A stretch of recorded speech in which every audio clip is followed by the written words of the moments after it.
The Kraft Foods Company presents Willard Waterman as the Great Gildersleeve. The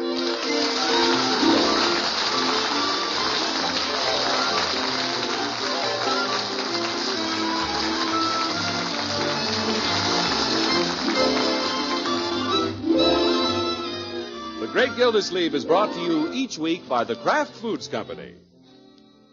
Here's great news. Tonight, Parquet Margarine is announcing a sensational new $83,500 prize contest. 1,170 separate prizes, including 20 brand new 1951 Ford Victorias. Fun to enter. Anyone may win. Full details in a few minutes. Have paper and pencil ready. Parquet, you know, is the margarine that tastes so good because it's always fresh. Wonderful as a spread, a seasoning, or shortening. That's P-A-R-K-A-Y, Parquet Margarine made by Kraft. Get some tomorrow.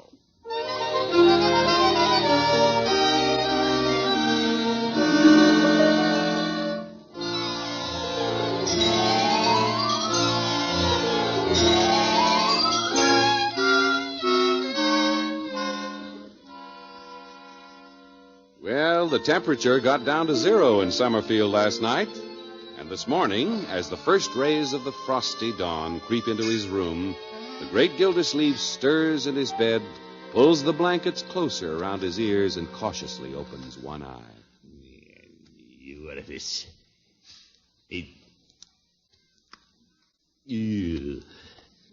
What time is it? 6:45. I can sleep for another 15 minutes.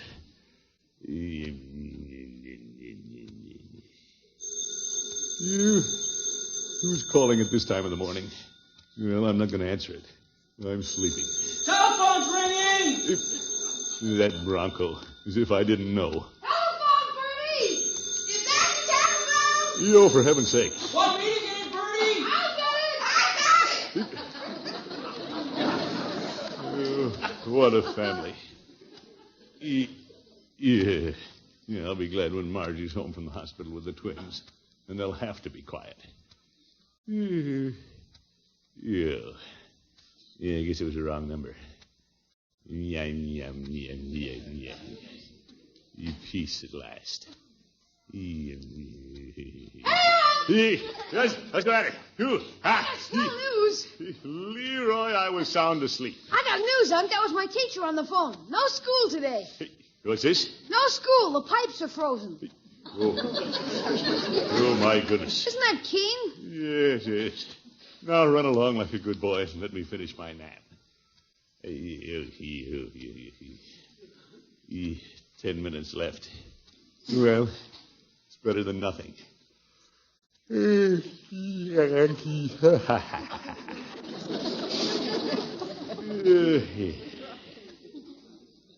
Unc, Huh? What? can I go to the office with you today? Yes, I suppose. Oh, boy. Now run along. Okay. You You go ahead and sleep. Thank you. I won't let anybody disturb you. You're a good boy. Hey, Birdie, I'm going to the office with Unc. Leofer! Leroy! What's that? What do you want, Unc? You answered the phone. That's your alarm clock. I got it. Time to get up. Time to get up. You great Scott, this is like living in a belfry. Answer that alarm clock. That's the telephone.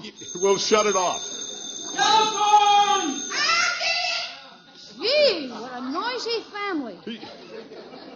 Look who's talking. Miss Bronco, it's for you. I'm in the shower. Tell him I'll call him back. It ain't a he, it's a she. And she says she'll talk to you, Miss Gildersleeve. She? For me? Be right there. Here, give me my robe. You one side, Leroy. What a character. What girl do I know who'd be calling Bronco? Here you are, Miss Gildersleeve. Yeah, thank you, Birdie. Hello? Hello, Unky. Oh, Marjorie, it's you. Well, certainly. What's the matter, Uncle Mort? Did I wake you up? Me? No, of course not. Why are you awake so early in the hospital? Awake? I finished breakfast an hour ago. I have wonderful news, Unky. News? Dr. Evans and Dr. Charles were in this morning, and and I can come home today. Today? And bring the twins. Really? What is it, Unc? What happened? Marjorie's coming home today. Miss Marjorie's coming home. Yeah, today, Birdie, you bring the twins. I knew it. Today's the day. Yeah, but Unc. Hello, Marjorie. Hello, Unky. Tell Bronco I'll be ready at 11 o'clock. 11 o'clock. I'll be there, my dear. Don't you worry about a thing. And maybe Birdie would come along. She can hold one of the babies on the way home. Yeah, I'll bring Birdie. Just leave everything to your old uncle. Right, George, it's going to be good to have you home. Thanks, Unky. You'll tell Bronco, won't you? You bet. See you at 11 o'clock. Bye, Unky. Bye-bye. Birdie, throw the breakfast on the table fast. You and I have to be at the hospital at 11 o'clock. Yes, sir. You just watch Birdie. She's going to make them victuals fly. Hey, but Unc. You, Leroy, don't stand there. Get a move on. This is the big day. We've got to hurry. Yeah, but... Bronco! Oh, Bronco! Yes? That was Marjorie on the phone. We're bringing her home today. Marge is coming home. Oh, my wife coming home with the babies. What'll I do? I better get dressed. Where are my clothes? Tell her I'll call her right back. But Bronco, she's all ready. Yeah, what's the difference? The way he's going, he won't even find his clothes. Unc, Leroy, what is it? you promised I could go to the office with you today. Yes, but Leroy, I'm not going to the office. I have to go to the hospital and bring Marjorie and the babies home. Why can't she come home on the bus? But... You don't realize, my boy, how important this is. Your sister and those babies are a precious cargo. We haven't been able to do much up to now, but by George, this is where we take over. But why does she have to come home today? Well, because we want her to come home today. You said we could go to the office. Well, we'll go to the office some other day. I'll have to go to school on another day. Those pipes will thaw out by tomorrow. Yofer. Leroy, stop thinking about yourself and start thinking about somebody else. Think about Marjorie. Yeah, this is no time to be selfish. We all have to pitch in and help. You too. You mean I can help? Sure you can. There's a lot of things to do. More than I can handle. Well, gee, let's get going. What do I do first? Yeah, first go upstairs and get out of that bathrobe. Put your clothes on. Yes, sir. Gildersleeve, you're a natural-born executive. You sure know how to make things hum. On the ball every second. Yes, sir. You get a mind like a steel trap. Miss Gildersleeve, Pepper! Yeah, coming, Birdie. Hey, Unc, you going to eat in your bathrobe? The bathroom. Oop, where are my clothes?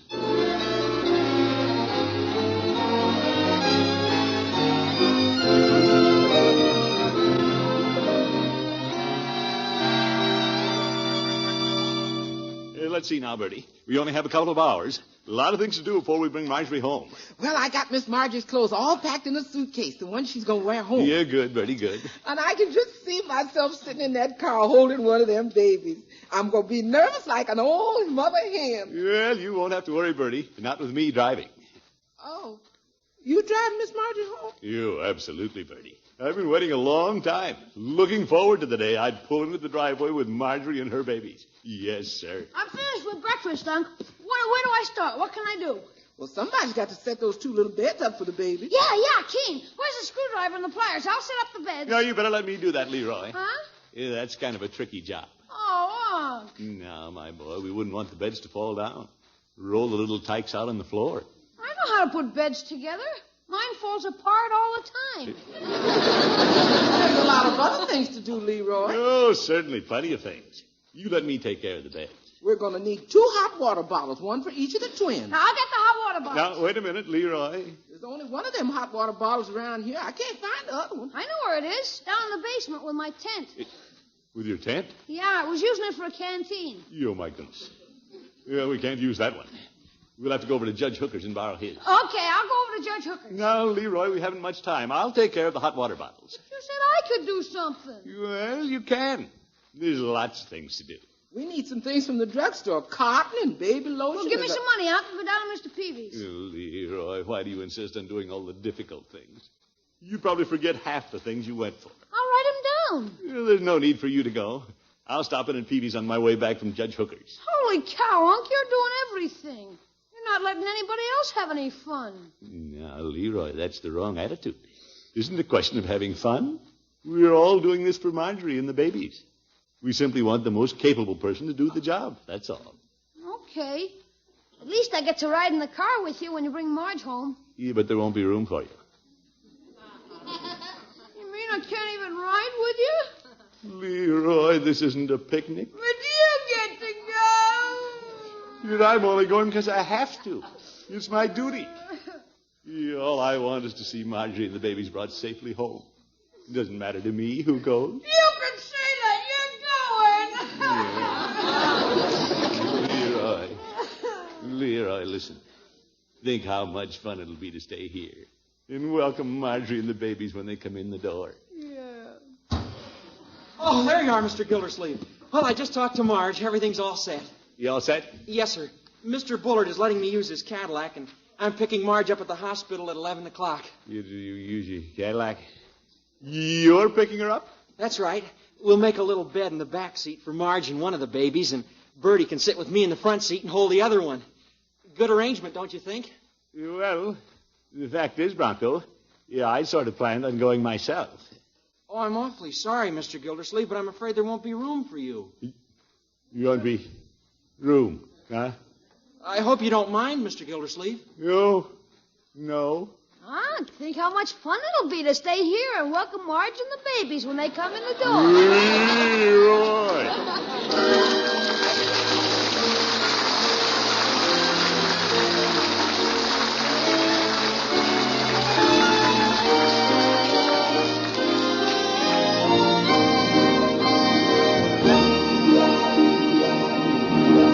Great Gildersleeve will be right back. In just a few minutes, full details of Parquet Margarine's easy-to-enter, great $83,000 prize contest. Get paper and pencil now. Don't miss a word that may help you win one of those big, big prizes.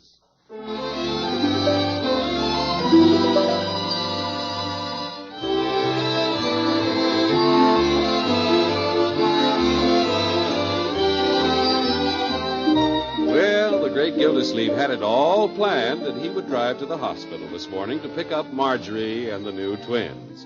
But it seems Marjorie's husband, Bronco, had the same idea, so there wasn't much the water commissioner could do. You pushy kid who wants to do everything himself. Listen to him. Showing off. Honking. Just because he borrowed Bullard's fancy car. Tell Mr. Bronco I'll be right there, Miss Gildersleeve. You're all right, Birdie. Messenger boy. That's all I am around here. Birdie will be right out, Bronco. Thanks, Mr. Gildersleeve. Sure. There's plenty of room in that car. I could have sat in there someplace. Darn kid is just trying to hog the whole thing for himself, that's all. Sure wish you could go along, Mr. Gildersleeve. Oh, no, I don't mind. I had a lot of things to do anyway. He knows darn well I wouldn't go. The only reason he said that. Sometimes I think that boy is a little crooked. If you planned on going, Mr. Gildersleeve, I'll stay here. Oh, no, I wouldn't think of it, Bronco. You go ahead. He's smooth. Well, here we go, Mr. Gildersleeve. We're going to get the babies. Well, have a good trip. Yes, sir, we're going to get the babies. We'll be waiting for you. See you later, Mr. Gildersleeve. Ta-ta!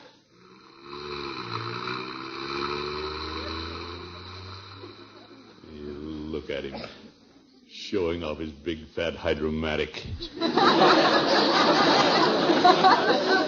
Well, Gildersleeve, go in the house. You're collecting icicles. Yeah, I've got a good mind not even to be here when they come home. If they don't need me, why should I hang around? They think they can get along without me, just let them try. They'll be plenty sorry. Oop. What are you doing, Leroy? Packing up some stuff. You what for? Moving down in the cellar. In the cellar? Sure. I'm just an old shoe around here, so I'm going down with the other old shoes. Now, Leroy, you mustn't feel that way. Nobody needs me for nothing. Yeah, that's not true, my boy. We're all needed. Every one of us. If we just make ourselves needed, we have to look for ways to help other people. I'm moving down in the cellar. When they bring those babies home, I don't even want to see them. Yeah, all right. You go down in the cellar. Hope you find a comfortable spot. Okay. Let us hear from you now and then.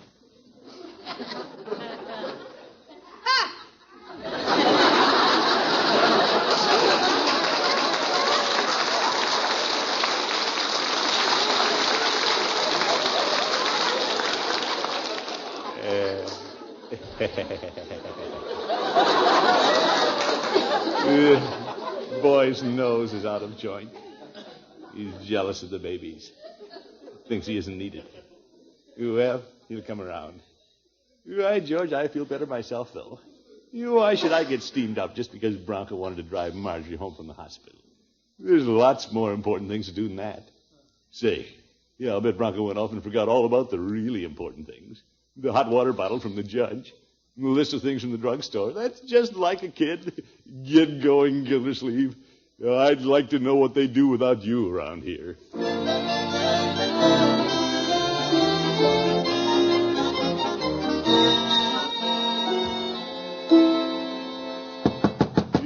Come on, Judge. The old goat probably got his jumper caught in his rowing machine. Well, Gildy. Hello, Judge. Come in, old friend. Thank you. What brings you out this fine, nippy morning, Gildy? I'm busy as a bird dog, Judge. Marjorie's coming home from the hospital this morning. Yes, so I hear. At last you'll have all your lovely little family together under one roof. Well, it's going to be fine having Marjorie and the babies home, but they're sure keeping me on the run. Those adorable babies. I went to the hospital yesterday to see them, Gildy. Yeah? Yeah, it was during visiting hours. The nurse was holding the babies up one by one for the parents to see. Through the glass, you know. Yes, Judge. I've been there every day for the past 2 weeks. There must have been 4 or 5 proud fathers viewing their offspring. And me, of course. Yeah. Well, And Judge... when the nurse held up Marjorie's twins for me to look at, she smiled so prettily, and I nodded. Oh, my goodness. All the other fathers looked at me as much as to say, "Are those yours?" Gopher. And I didn't say no. Judge! I simply couldn't resist, Gildy. What a glorious feeling it must be for Bronco to be the father of 2 such fine children. Yeah, we agree on that, Judge. But Bronco's still just a boy, an irresponsible kid. He forgot all the important things. It's just a good thing I was around, that's all. What did you forget, Gildy? Yeah, that's why I came over, Judge. They need an extra hot water bottle when they bring the twins home. He went off and forgot all about it. No, he didn't. What? He stopped by here on his way to the hospital and he picked it up.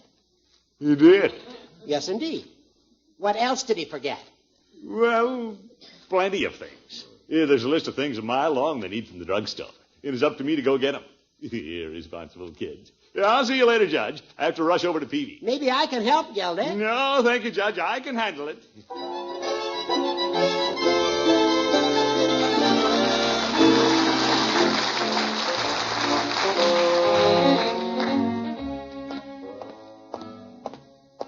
Darn Bronco wants to do everything. Couldn't even let somebody else get the hot water bottle. Well, by George, I'll get the stuff from Peavy's. I'll show him he isn't the only one in the family that means anything. Hello, Peavy. Oh, Mr. Gildersleeve. What can I do for you this morning? Oh, I need a lot of things, Peavy. Marjorie's bringing the twins home this morning. I'll bet there's a lot of excitement around your house. Yeah, Bronco was running around in circles. Yeah, I had to stay home from the office to keep things under control. You don't say. Yes, sir. You get your pencil sharpened up, Peavy. I've got a big order.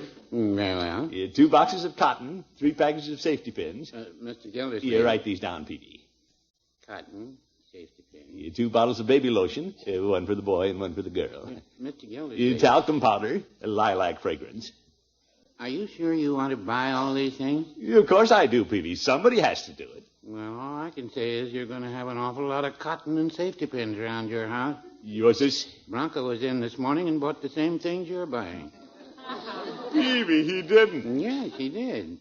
You know, Mr. Gildersleeve, Bronco is a very capable young man. Yes. Anything else I can do for you today? No, nothing, Peavy. Yeah, I guess I'll go home.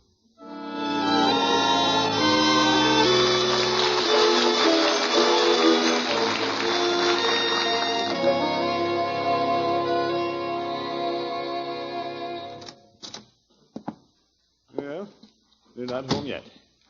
Yeah, I'm glad of it. They'd just be in the way. An old ex-Bronco getting underfoot. I wonder where I can go. Are you on? Leroy, where are you? In the cellar. In the cellar. Gildersleeve, that's where you belong. Down with the rest of the junk. What you doing, Unc? Yeah, I'm coming down. Move over, my boy. What's the matter, Unc? Yeah, I feel pretty low, Leroy. You and I are just excess baggage around this house, I guess. Pull up a box and sit down, Unc. Yeah, you were right, Leroy. Nobody needs us. It's okay. We got each other. You try to do your best, work and help. And then when they bring the babies home, you've forgotten. Yeah. We just don't matter anymore. Yeah. Let's run away. Well, why run away? Nobody'd miss us. Somebody pulled in the driveway. They're home. You wonder who carried the babies in? Who cares? Let me help you, Marge. Well, I'm all right. You carry the baby. I got this one. Everybody's got a baby but me. What you say, Unc? Yeah, nothing. Well, where are Leroy and Uncle Mort? They were here when I left. Mr. Gildersleeve? Leroy, we're home. Don't say nothing, Unc. Did you hear that, Leroy? That was one of the babies. Yeah. Maybe a pin sticking him. You wonder what they're doing up there. They don't need us. No, I suppose not. You can put the babies in their beds, Birdie. Beth? Holy smoke. I forgot to put the beds together. Leroy, you forgot to put the beds together. How do you like that? That irresponsible kid. I'll get the screwdriver. Grab the pliers. Come on, Leroy.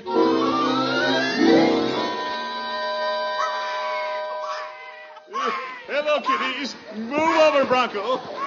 Let me at that bed. Yeah, let us at it. I can't seem to get them together. We got screwdrivers. You hold that end up, Leroy. I got it. The little rascal stopped crying. He's watching his uncle. That's me. Well, the other one's watching me. Yeah, aren't you? Little bright eyes. Unc, the bed. Oh, yes. You put the other end on, Leroy. Hurry up. Yeah, I'll get the mattresses in. Land, I've never seen anybody work so fast. Yeah, this is an emergency, Birdie. And you know me when there's an emergency. And me, too. Yes, sir. I'll make up the beds. Hand me the blankets, Bronco. Blankets? Blankets. Well, here they are, Marjorie. By George, I have to do everything around here. Well, thank you, Unky. That's a good thing you and Leroy were around, Mr. Gildersleeve. I might never have gotten those beds together. Well, you can't be expected to do everything, my boy. Uncle Mort, where were you and Leroy when we came in? Yeah, where were you, Mr. Gildersleeve? Oh, we were around. The beds are ready, Birdie. We can put them in. Darlings are asleep. I'll put them in bed, Birdie. Yeah, let me put them in, Birdie. Let me do it. I'll put them in. Come on, honey. Now you go. Oh, look at them, Bronco. You go. Yeah. 2 of them.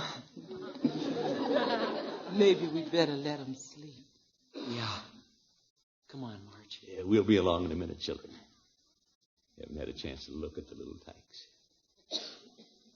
So those are babies.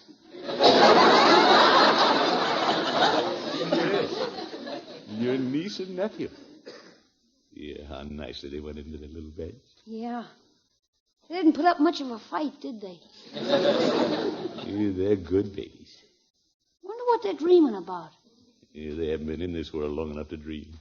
But they will. Unc, what are those beads around their necks? Well, those beads have letters on them, Leroy. The hospital put those on. They spell out the baby's name. What are their names? I don't know. Let's look. Beads just say boy and girl. Gee, they gotta have better names than that. Yeah, they will, my boy. Marjorie and Bronco haven't been able to decide, I guess. But somebody will think of some fine names for them.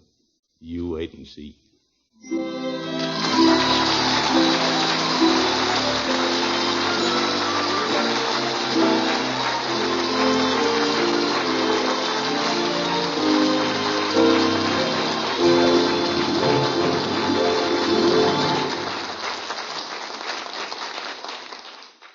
The Great Gildersleeve will be back after this important announcement.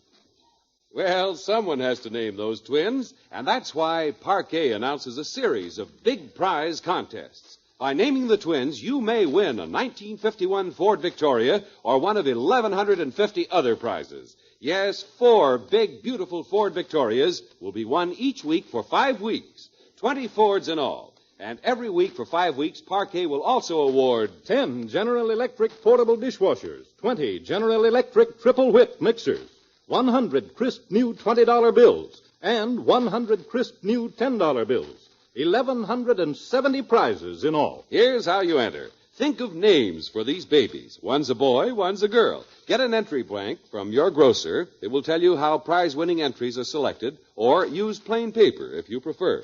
Send your names for the twins, plus your own name and address, to Parquet Margarine, Box 6799, Chicago 77, Illinois. With each entry, enclose the red end flap from a package of Parquet Margarine. And here's something special. If you'd like to try for a $500 cash bonus in addition to the first prize, include 2 Parquet red end flaps. One end flap entitles your entry to full consideration for a Ford Victoria. 2 red end flaps entitle you to $500 extra if your entry should win one of the weekly first prizes. Remember the address, Parquet Margarine, Box 6799, Chicago 77, Illinois. First week's contest ends at midnight, March 17th. So hurry! Name the twins. Get your first entry off tomorrow.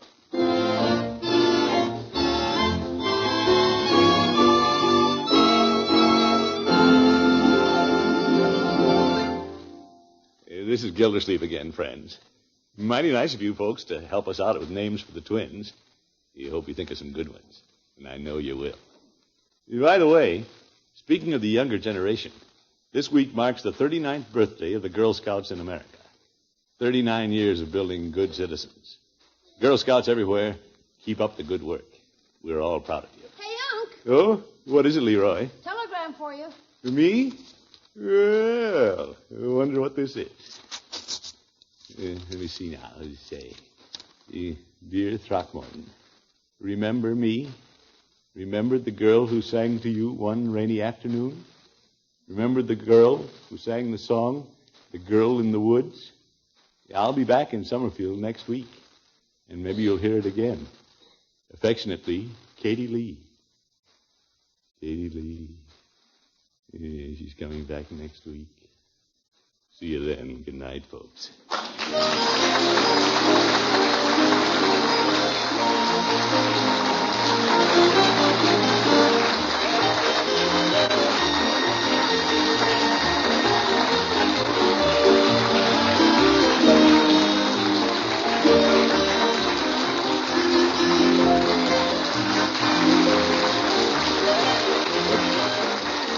Great Gildersleeve is played by Willard Waterman. The show is written by Paul West, John Elliott, and Andy White, with music by Robert Armbruster.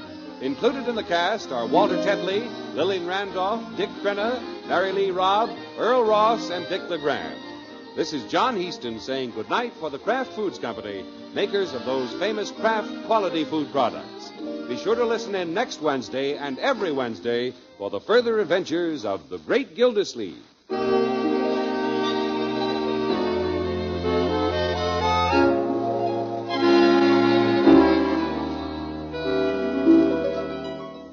Next time you raid the icebox or sit down for a between-meal snack, don't forget to add a little Kraft prepared mustard to that cold meat you eat or that sandwich you make. For when you add a little mustard, you add a lot of tang. There are 2 kinds of Kraft mustard. Salad mustard with that delicately spiced mild flavor, and Kraft mustard with snappy horseradish added. Have both kinds on hand. Then for extra zest in meat or cheese, just add a little mustard and you'll add a lot of tang. Buy Kraft's prepared mustard. Hear the Falcon every Sunday over this station. Check your newspaper for time of broadcast and listen next Sunday as the Falcon solves the case of the unsilent butler. You bet your life it's Groucho Marx. Hear him on NBC.